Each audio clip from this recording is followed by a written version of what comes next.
Hello. So here is the legend of Finn McCool that Mr. Vincent referenced. This book is by Tommy DePaula. He's also illustrated by Tommy DePaula, um, simply called Finn McCool, the Giant of Knockmany Hill.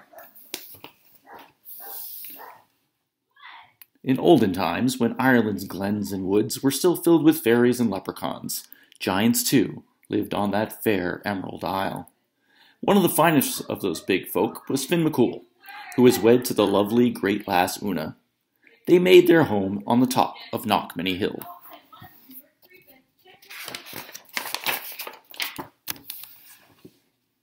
Now, as any good giant, Finn McCool had his work to do, so he was often away from home. Lovely Una didn't seem to mind, for there was plenty to keep her own hands busy, spinning, knitting, and even giving a pretty touch to their great house. Life was very pleasant indeed. One morning when Finn McCool was busy working with his kin, building a causeway to Scotland, the word came that Cuchulainn was coming.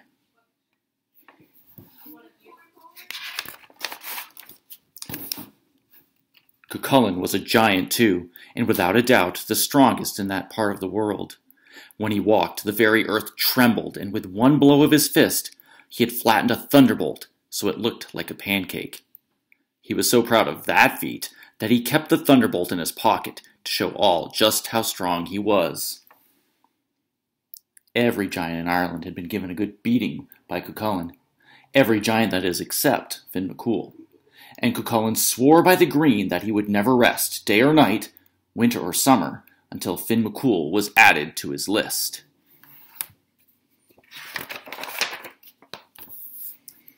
So far, Finn had been smart enough. He kept moving about whenever he heard that Cuchulainn was in the neighborhood.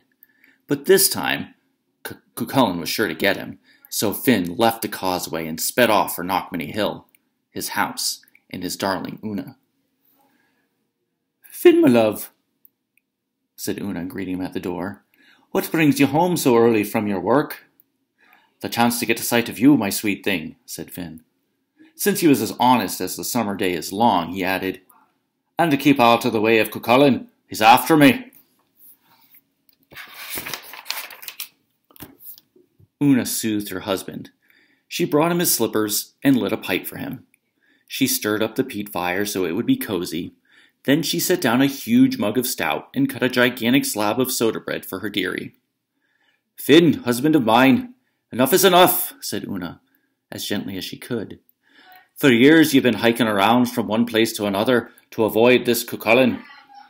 Why, you even built our house high on this windiest of hills, so you'd be able to spy him coming. You'll not get a moment's rest until you stand fast and face him." "Aye, I'll be getting plenty of rest if I stand fast and he knocks me down. I don't have the heart to face a man who can make a young earthquake just with his walk, and who carries around a flattened thunderbolt in his pocket just to prove his strength."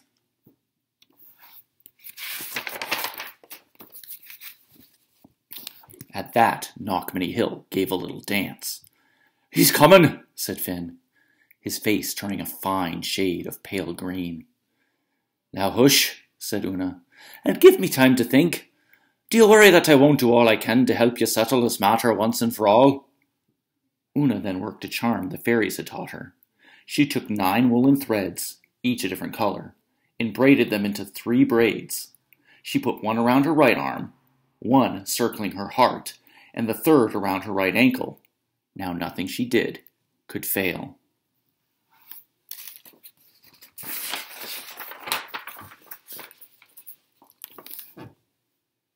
Next, she sent around to all the neighbors to borrow 1 in 20 iron frying pans. She hid them in the 1 in 20 loaves of bread that she baked on the fire, in the usual way. She set them in the cupboard with some bread she had baked the day before. She then took a pot of milk and made it into a fresh, wet cheese, and put it along with some white stones at the foot of the cradle she had made up. "Now, my darling," she said, handing Finn some baby clothes, "put these on and do everything just as I'm about to tell you. And remember," she said at the last, "Cuchulainn's strength lies in the brass finger he has on his right hand. Now quick, into the cradle, because I hear that man mounting at the door."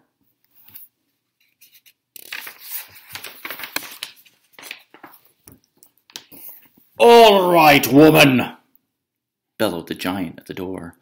"Where's that coward Finn McCool that I've been chasing after all this time?" "Well, well," said Una, with her sweetest smile. "Now isn't that a shame? Finn was off working on the causeway when some important family affair called him away. But he'll be home by tea time, so why don't you just come right in and sit down?" Poor Finn trembled in the cradle.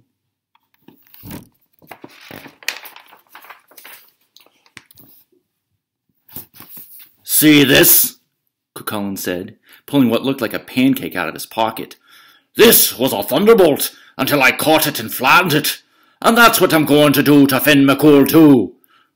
"Tisk, tisk," said Una. "That may not be as easy as you think.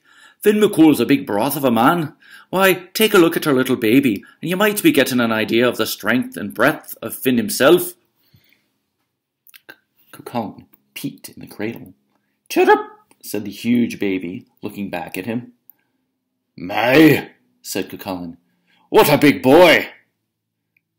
"While you're waiting, why not have a bite to eat?" said Una. She put some loaves of bread on the table, along with a can or two of butter and a pile of cabbages.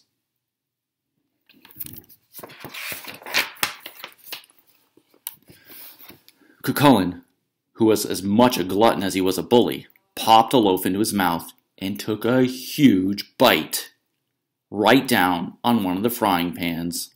Clang! "Yow!" shouted Cucullin.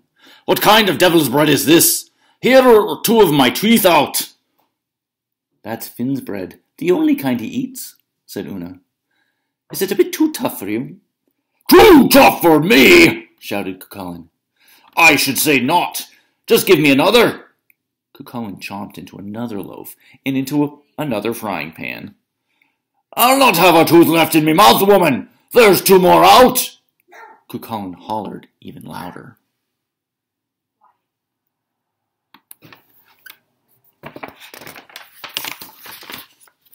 The baby began to holler too.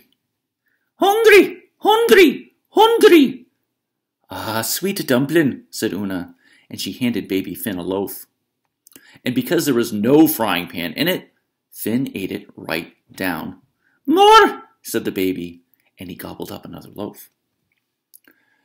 "He seems a strong lad," said Cucullin, getting a little worried. If this was the baby, the father must indeed be a bit stronger than Cucullin thought. "Ah, yes," said Una, beaming. "Why, instead of dollies, he loves to play with those white stones there in his cradle. Show the nice man, baby dear."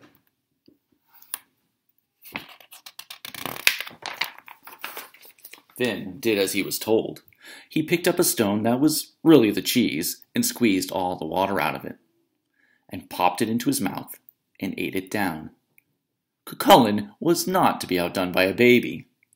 He grabbed a stone and squeezed. He squeezed and squeezed. Squeeze as he might, he couldn't get one drop of water out of it. He popped it into his mouth, and with a chomp, there went the rest of his teeth.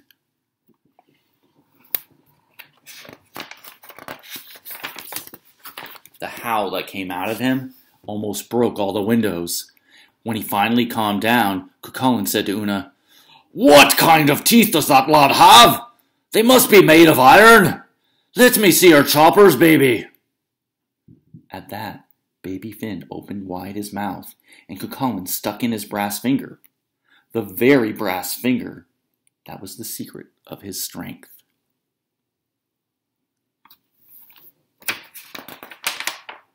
With a strong bite, Finn McCool bit the brass finger right off.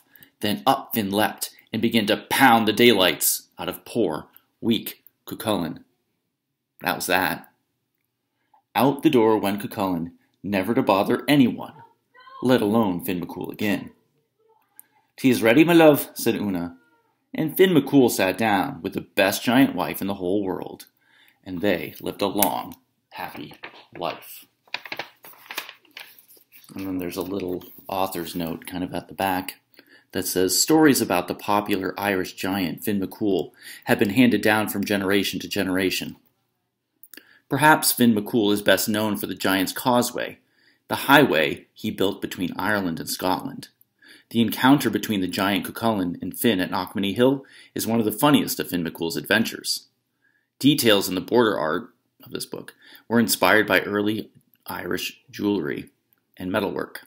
Tommy DePaula has chosen to use William Butler Yeats' spelling of Finn McCool. The end.